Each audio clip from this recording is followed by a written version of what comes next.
Hey, left, right, out. Big news. The Ukrainian crisis continues. I'm out here in this storm it's a winter storm, but there's lightning. It's weird. But anyway, everything's kind of played out, or at least semi what I was saying. They're taking control of the separatist territories. But here's the thing, and this is what I alluded to in some of my past videos, is the West is creating instability in this country, and it's allowing Putin. One, he sees the weakness in the West. Like, Joe Biden is the weakest president.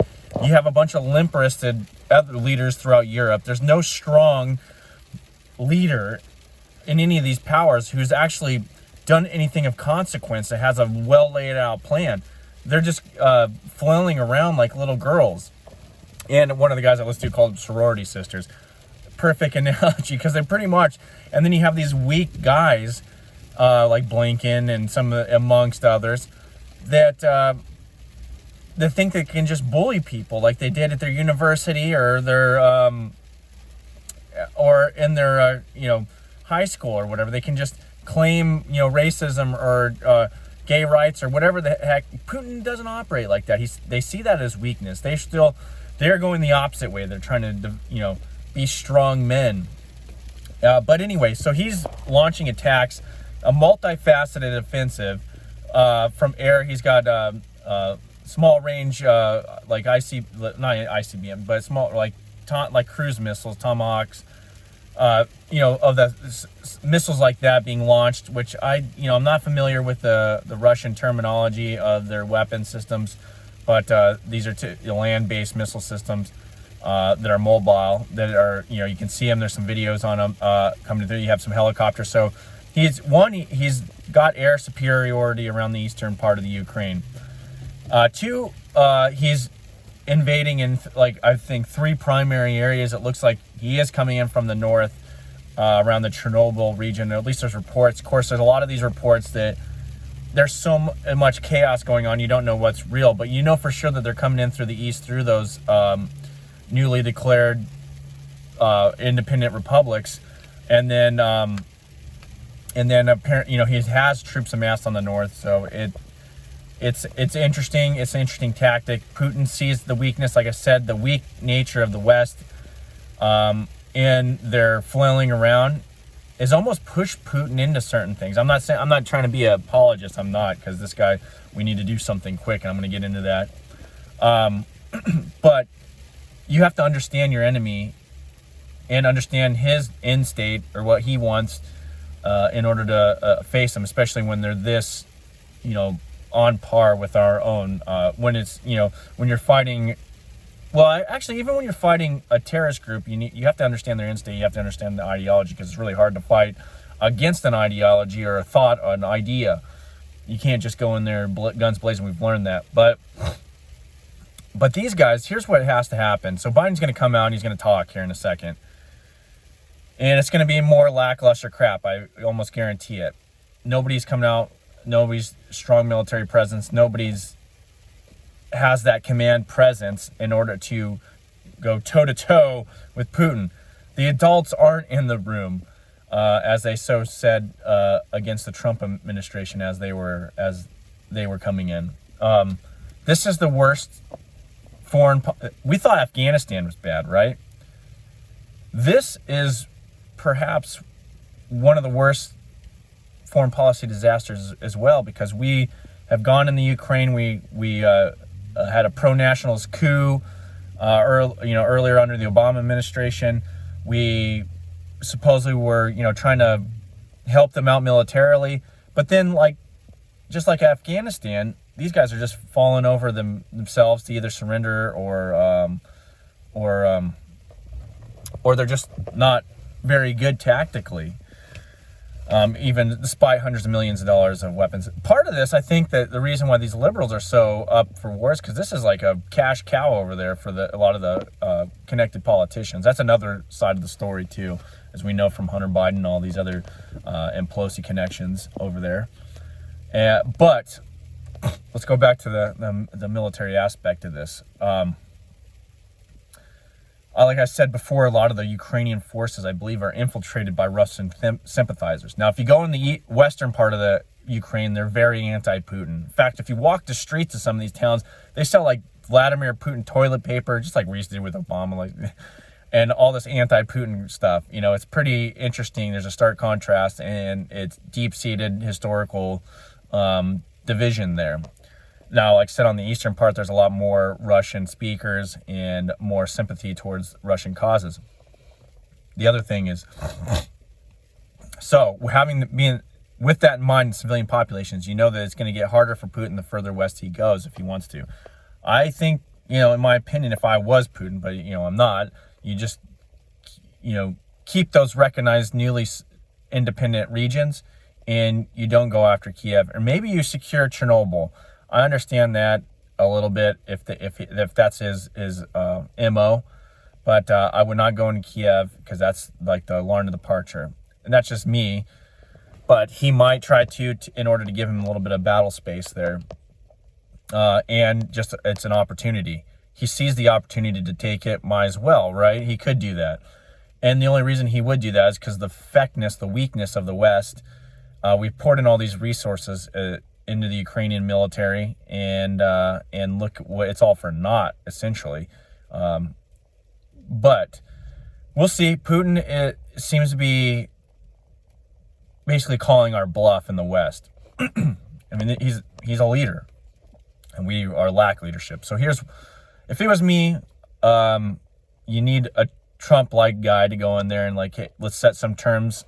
De-escalation. In fact, if the longer the conflict goes, the higher state of alert our military goes in. You just lay it out and you don't back down from that. But you have to be concise, have that command presence, and have that respect, which we don't have anybody. That's the problem. You can't really do what I'm going to say by staging. Because I would be moving military assets into strategic regions in a show of force, and not just 8,800 troops in Poland. I'm talking about a vast mobilization and putting them in areas. You don't want to overextend your forces because they have like one of the things somebody mentioned, and I want to go into a whole nother thing about these warmongers, like a guy like Mark Levin.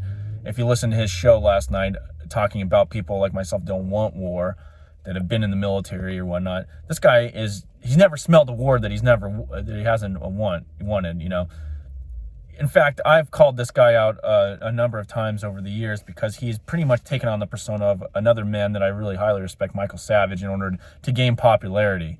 And I can go through that another time. But this guy's a warmonger. He's one of those conservatives that has never sacrificed anything, and he just doesn't. He's okay with going to. He looks at war as so cavalierly that it's insane. And this will be a bloody mess. But anyway, I still think a show of military force strategically placing in like an actual red line or a tit for tat, like, hey, the further you go in, the more alert we're going to come.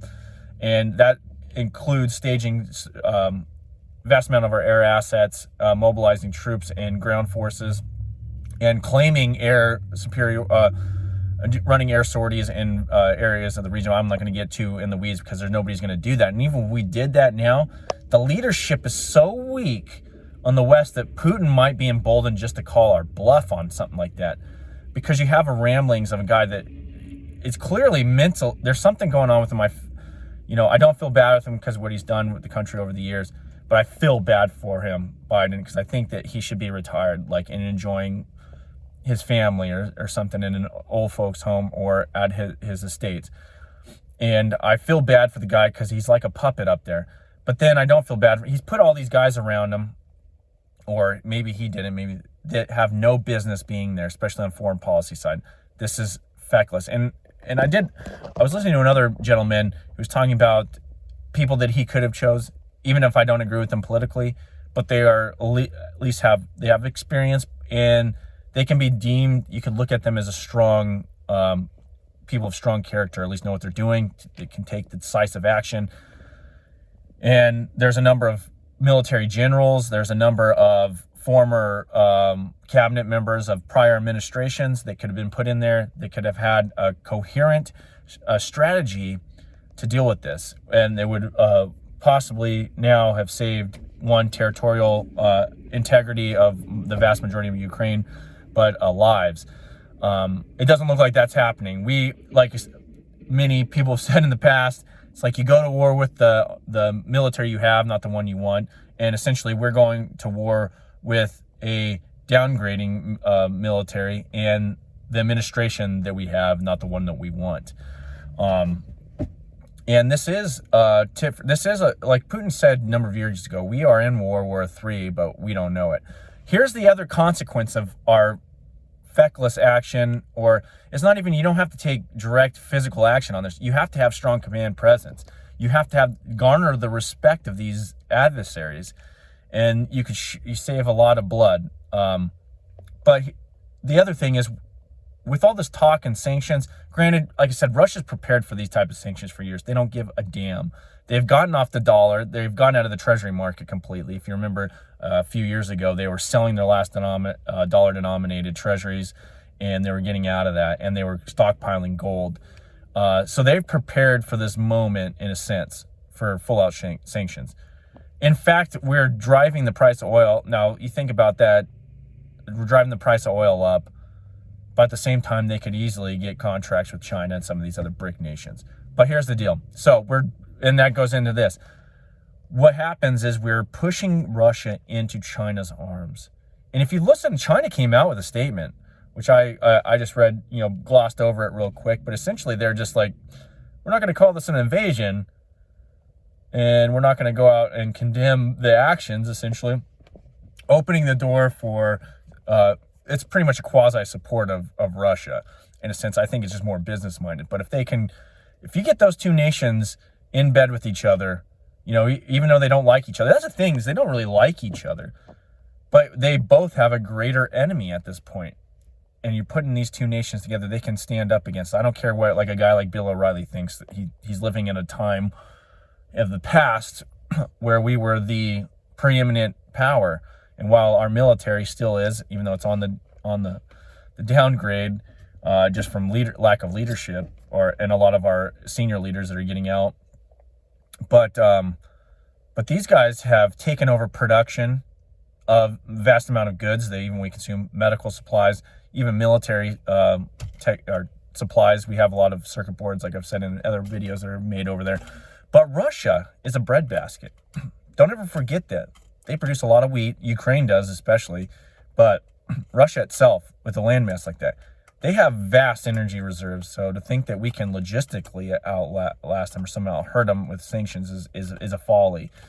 So you have rare earth minerals in China. You have Russia with their food resources and energy resources.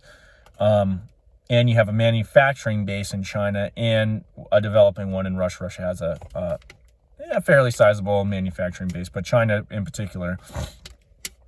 And the hollowing out of the West, we are the ones that need to be worried, because this has been set up over a number of decades where we are actually weaker than we think. We are hoping that somehow we can get them economically, but I think we are going to be the ones hurting as the American people. And this is all set up. And I don't even know how you justify this administration at all anymore.